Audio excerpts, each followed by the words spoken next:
মুসলিমদের কাছে ঈশ্বরের কোনো প্রতিমূর্তি নেই কেন? যে সমস্ত প্রতিমূর্তি আপনি দেখেছেন, আমি ডক্টর জাকির নায়েকের ভিডিওর মতো করেই উত্তর দিয়েছিলাম। नादश प्रतिमा अस्ति তার কোনো প্রতিমূর্তি নেই।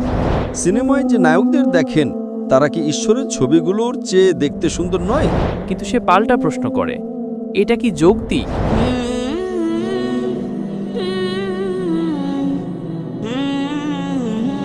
আমার নাম জাকফা ইসনান। আমার বয়স 22 বছর এবং আমি পশ্চিম বান্দুংয়ে কাজ করি। আমি একজন মুসলিম। আমি একজন অপারেটর। আমার একটি প্রশ্ন আছে। আসলে প্রশ্নটি আমার একজন অমুসলিম বন্ধুর পক্ষ থেকে। তার প্রশ্ন ঈশ্বরের অস্তিত্ব নিয়ে।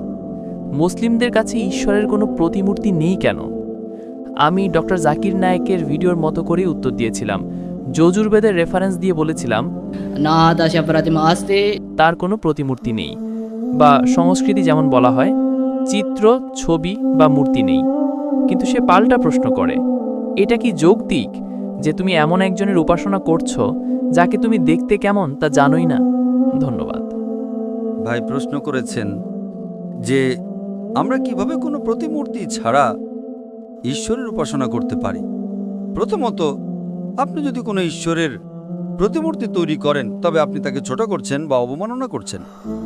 কারণ বেদ বলে ঈশ্বরের কোনো প্রতিমূর্তি নেই, বাইবেল বলে ঈশ্বরের কোনো প্রতিমূর্তি নেই, কোরআনও বলে ঈশ্বরের কোনো প্রতিমূর্তি নেই। তাহলে আপনি কিভাবে প্রতিমূর্তি বানান?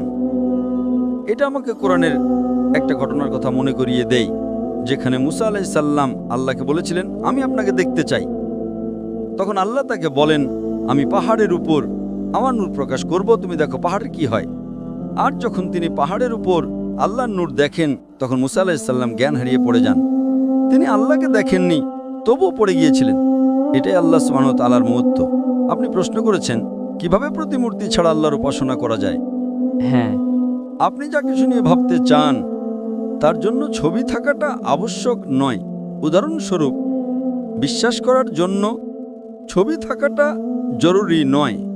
ধরুন, কেউ আপনাকে বলল আমেরিকা খুব সুন্দর একটি দেশ এবং আপনি সেখানে যেতে চান, তাহলে সেখানে যাওয়ার জন্য কি আমেরিকার ছবি দেখা আবশ্যক? না। সবকিছু আবশ্যক নয়। বিশেষ করে আমরা ইসলাম এবং অন্যান্য ধর্ম বিশ্বাস করি যে আল্লাহ সুবহানাহু ওয়া তাআলা এতটাই মহান যে এই জীবনে আপনি তাকে দেখতে পারবেন না, পরকালে দেখতে পারবেন যদি আপনি জান্নাতে চান। সুতরাং উপাসনার জন্য ছবি থাকা আবশ্যক নয়। আমরা কি করি? আমরা আল্লাহ সুবহানাহু ওয়া তাআলার নির্দেশনা অনুসরণ করি। আমরা যখন ইবাদত করি তখন কিয়ামে দাঁড়াই, রুকু করি, সিজদা করি। যখন আপনি সিজদা করেন তখন আপনি আল্লাহ সুবহানাহু ওয়া তাআলার সামনে প্রণত হন এবং বলেন যে তিনিই সর্বশ্রেষ্ঠ। কারণ আমাদের শরীর আমাদের নিয়ন্ত্রণে, আমাদের মন সরাসরি আমাদের নিয়ন্ত্রণে নয়। সুতরাং যখন আপনি সিজদা করেন আপনি শরীরের সবচেয়ে উপরের অংশ কপাল মাটির সবচেয়ে নিম্নের অংশে রাখছেন এবং বলছেন সুবহানা রাব্বিয়াল আলা, মহিমান্বিত আমার প্রভু যিনি সর্বোচ্চ। সুতরাং এটা একটি উপাসনার রূপ। যখন আমরা আল্লাহ সুবহানাহু ওয়া তাআলার উপাসনা করি আমরা আল্লাহ সুবহানাহু ওয়া তাআলার বাণী পুনরাবৃত্তি করি, আলহামদুলিল্লাহি রাব্বিল আলামিন। সমস্ত প্রশংসা আল্লাহর, যিনি বিশ্বজগতের প্রতিপালক। আপনি আমাকে একটা কথা বলেন যে ঈশ্বরের যে সমস্ত প্রতিমূর্তি আপনি দেখেছেন যা অন্যান্য ধর্মাবলম্বীরা ভুলবশত তৈরি করে, সেই ছবিগুলোর মধ্যে অনন্য কি আছে বলুন তো? আপনার আর আমার মতোই একটা নাক, একটা মুখ, দুটো চোখ, এত মহান কি আছে? সিনেমার নায়ক নায়িকারা তো তাদের থেকেও দেখতে সুন্দর, ঠিক না ভুল? ভুল। আপনি বুঝতে পারছেন না? হ্যাঁ।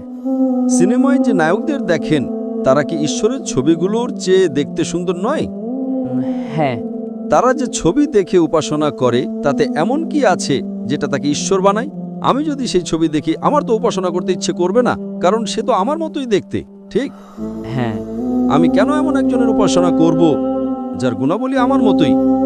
একটা নাক, একটা মুখ, দুটো চোখ, এতে অনন্য কি আছে?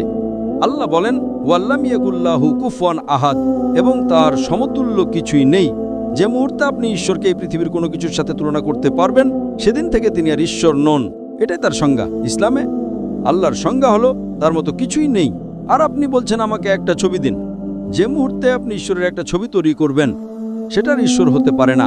আপনি কি বুঝতে পারছেন? হ্যাঁ। ইসলামে যে মুহূর্তে আপনি ঈশ্বরের একটা ছবি তৈরি করবেন সেটা আর ঈশ্বর হতে পারে না, কারণ ঈশ্বর অনেক ঊর্ধ্বে। আমরা তার উপাসনা করি তার ক্ষমতার জন্য। তিনি আমাদের স্রষ্টা, আমাদের প্রতিপালক। আমরা তার নিদর্শন দেখে তার উপাসনা করি। সূর্য তার নিদর্শন, চাঁদ তার নিদর্শন, তারা তার নিদর্শন। বুঝতে পারছেন? হ্যাঁ। আমরা যে নেয়ামত পেয়েছি তার জন্য তার উপাসনা করি। আমাদের কাছে যে কোরআন আছে, যখন আমরা তা পড়ি তখন তার প্রতি আমাদের ঈমান দৃঢ় হয়। এটা কোনো ছবির মাধ্যমে হয় না। ছবি তো আমাকে ঈশ্বর থেকে দূরে সরিয়ে দেবে, যদি সেটাই ঈশ্বর হয়। একজন ঈশ্বর অন্য ঈশ্বরের সাহায্য চাইছে, একজন ঈশ্বর অন্য ঈশ্বরকে হত্যা করছে। ঈশ্বর 3 দিনের জন্য মারা যাচ্ছেন।